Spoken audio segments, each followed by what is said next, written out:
피해자가 법정에 나와 너무 무서웠어요. 힘으로 눌러서 강제로 했어요. 라고 말했는데 정작 카톡으로는 사건 이후에 가해자에게 사랑해, 좋아해 라고 보낸 게 나왔다면 그건 객관적 증거와 다른 것이라 피해자 말을 믿을 수가 없습니다.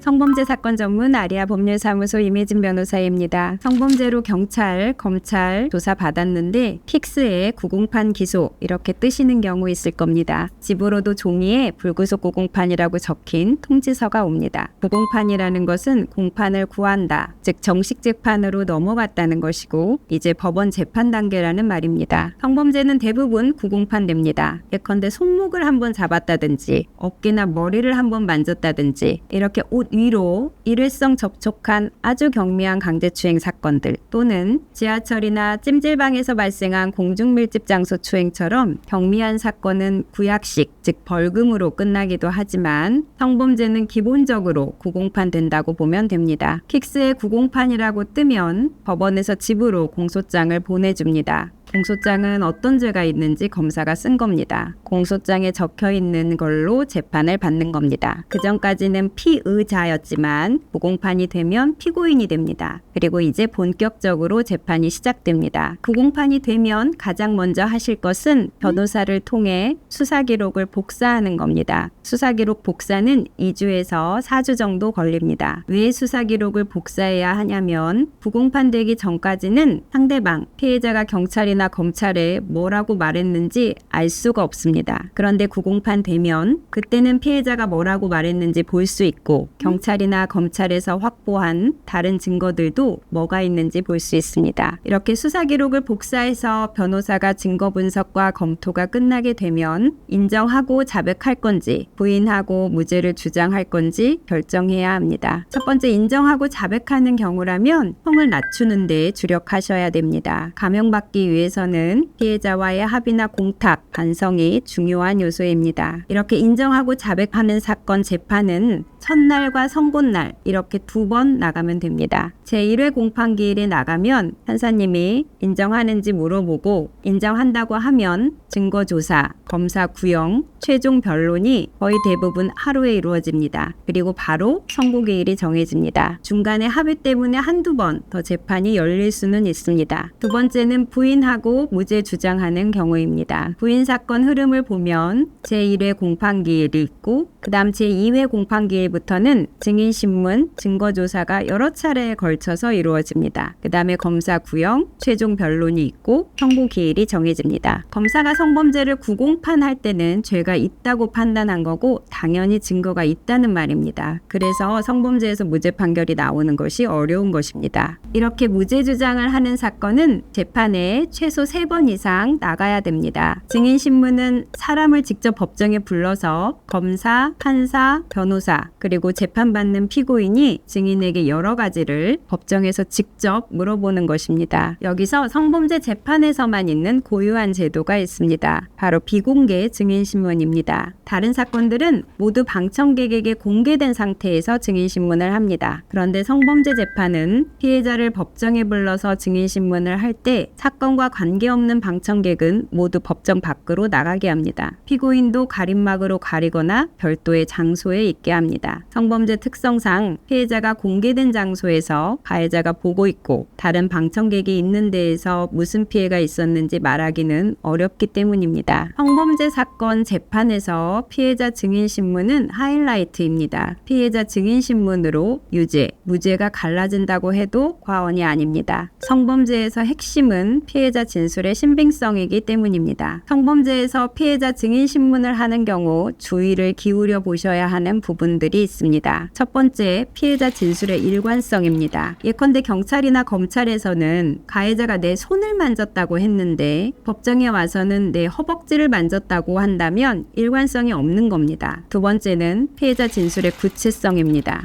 예컨대 사건 이후 어떻게 현장에서 도망갔나요? 이렇게 사건의 핵심적인 부분을 물었는데 모르겠어요. 기억이 안 나요. 택시 탔나? 걸어갔나?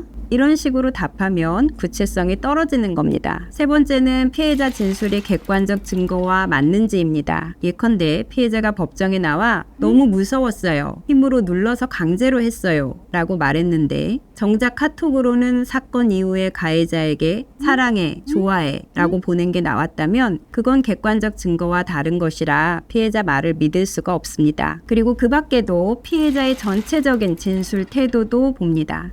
판사님 앞에서는 펑펑 울면서 말하고는 뒤돌아서 활짝 웃으며 법정을 나간다면 피해자 말을 믿을 수 없습니다. 판사님들은 법정에서 이 모든 것을 직접 보고 그 사람이 사실을 말하는지 거짓을 말하는지 판단합니다. 피해자나 참고인들 증인신문이 끝나면 다른 증거들에 대한 증거조사도 합니다. 무죄를 주장한다면 유리한 자료들을 이때 법원에 전부 내셔야 합니다. 또 성범죄 재판에서 독특한 것으로는 판결 전 조사가 있습니다. 아동이나 미성년자 대상 성범죄나 가학적인 성범죄, 친족 간 성범죄 이렇게 아주 중한 사건들은 법원에서 보호관찰소에 조사를 맡깁니다. 중형이 내려질 사건에서 가해자의 성장 배경, 가정 환경, 직업, 재범 위험성 등을 조사해서 면밀하게 형을 정하기 위해서입니다. 부공판 재판이 마무리되고 유죄 판결이 선고되면 성범죄자 신상 등록, 취업 제한, 성폭력 강의 수강 이수 명령 이런 부가처분이 함께 나옵니다. 특히 신상 정보를 인터넷상에 공개하는 신상정보 공개 고지나 취업 제한 부분은 치명적입니다. 그래서 꼭 변호사를 통해 면제받을 수 있도록 적극적으로 방어해야 합니다. 사실 성범죄로 수사를 받는다면 처음부터 구공판을 염두에 두고 방어를 해야 합니다. 성범죄는 가해자든 피해자든 포기 진술이 얼마나 구체적이고 일관되는지가 핵심 관건입니다. 그냥 막연히 사실대로 말하면 되겠지 하지 마시고 수사 초기부터 재판까지 가는 경우까지 염두에 두고 변호사와 상의하셔서 빈틈없이 대응하는 것이 중요합니다. 오늘은 성범죄 구공판 흐름에 대해서 말씀드렸는데요. 다음에도 유익한 정보로 찾아뵙겠습니다.